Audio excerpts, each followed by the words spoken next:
Good morning student, शाही tutorial में आपका स्वागत है।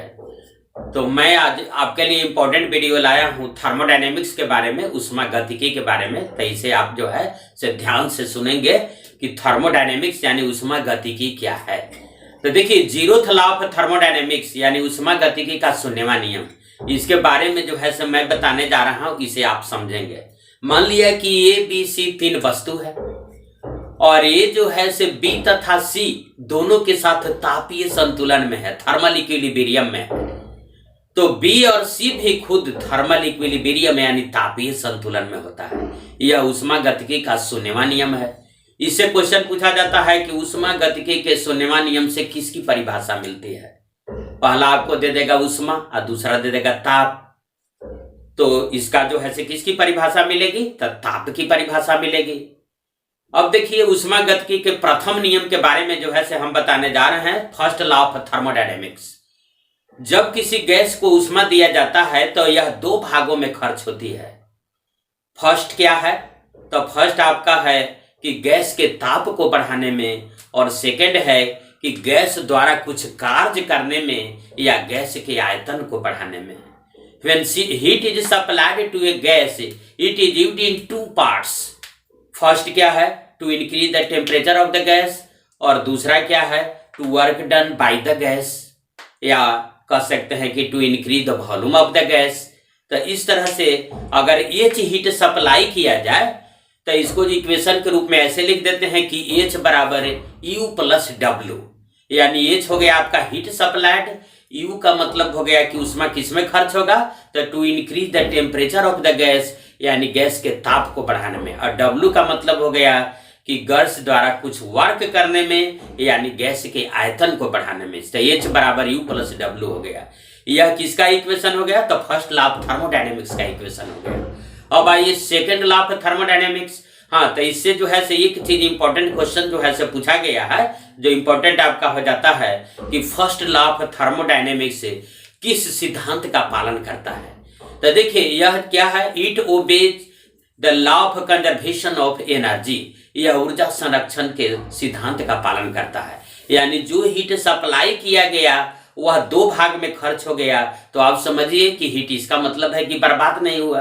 तो ऊर्जा संरक्षण सिद्धांत यही नहीं कहता है कि energy can neither be created nor can be destroyed, न तो इसको क्रिएट कर सकते हैं न डिस्ट्रॉय कर सकते हैं। तो जो हीट हमने सप्लाई किया एच, वह दो भाग में खर्च हो गया, यू प्लस डब्ल्यू, यानी to increase the temperature of the gas and to increase the volume of the gas. यानी यह जो है से ऊर्जा संरक्षण सिद्धांत का पालन करता है, फर्स्ट लॉ ऑफ थर्मोडायनेमिक्स। अब आइए सेकंड लॉ ऑफ थर्मोडायनेमिक्स के बारे में बोल रहे हैं। तो इस नियम को दो वैज्ञानिकों ने मिलकर दिया था। फर्स्ट का नाम था आपका क्लाउसियस और सेकंड वैज्ञानिक का नाम था केल्विन। तो क्लाउसियस स्टेटमेंट आप सुनिए, क्लाउसियस ने क्या कहा था। तो क्लाउसियस आपका कहा था कि ऊष्मा का प्रवाह सदा उच्च ताप से निम्न ताप की ओर होता है, हाई टेम्परेचर से लो टेम्परेचर की ओर ऊष्मा बहता है। यह क्लाउसियस स्टेटमेंट था। और केल्विन प्लान क्या था, यानी केल्विन योजना, यानी केल्विन क्या कहा था। केल्विन योजना के बारे में सुनिए। तो केल्विन योजना आपको कहा था कि 100% conversion of heat into work is not possible, यानी 100% ऊष्मा का कार्य में परिवर्तन असंभव है। लेकिन इसके विरुद्ध जो है से एक वैज्ञानिक था शादी कार्नोट। उन्होंने एक जो है से कार्नो इंजन बनाया था जिसमें 100% conversion of heat into work को पॉसिबल दिखाया था, यानी 100% ऊष्मा का कार्य में परिवर्तन को संभव दिखाया था। उस वैज्ञानिक का नाम शादी कार्नोट था। वह कार्नो इंजन यानी कार्नोट इंजन बनाया था। तो यह जो है से आपका केल्विन प्लान हो गया। अब आइए थर्ड लॉ ऑफ थर्मोडायनेमिक्स यानी ऊष्मागतिकी का तीसरा नियम। तो ऊष्मागतिकी का तीसरा नियम आपको है कि एब्सोल्यूट जीरो टेम्परेचर यानी परम शून्य ताप को प्राप्त नहीं किया जा सकता है। परम शून्य ताप किसको कहा जाता है? तो -273 डिग्री सी या 0 केल्विन को परम शून्य ताप कहा जाता है।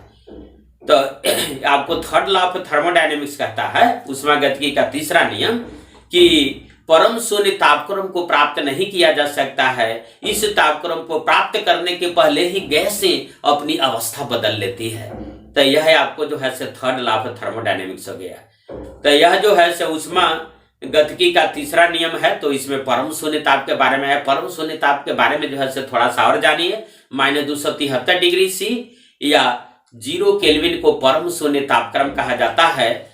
और इस तापक्रम पर गैसीय अणु यानी गैसियस मोलेकुल का RMS velocity root mean square velocity मूल माध्य वर्ग वेग शून्य हो जाता है।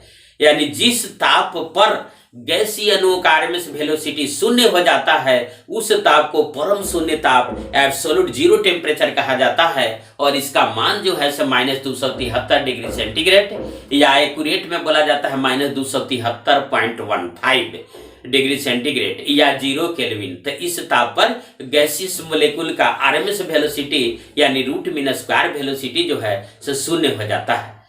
तो इस तरह से जो है से थर्मोडायनेमिक्स के बारे में जो है से हमने आपको बताया। 0th law of thermodynamics, first law of thermodynamics, second law of thermodynamics and third law of thermodynamics. तो यह जो है से थर्मोडायनेमिक्स के संबंध में मैंने जो है से आपको वीडियो देना अति आवश्यक समझा। तो इस वीडियो को जो है से मैंने दिया और आप जो है से ऑफलाइन में जो है से इसको हम पढ़ाए हैं, वहां पर जो है से आप जो है से पूरी अच्छी तरह से जो है से अगर आप ऑफलाइन क्लास किए होंगे तो इसके बाद जो है से पूरी तरह से समझा जा सकता है। और डिप्लोमा एंट्रेंस के 2021 के लिए जो है से मैंने बैच को स्टार्ट कर दिया है। आगे और भी जो है से स्टार्ट करेंगे। तो अगर आप पढ़ने के लिए इच्छुक होंगे तो अवश्य आएं और वीडियो को लाइक सब्सक्राइब जो है से अवश्य करें। धन्यवाद।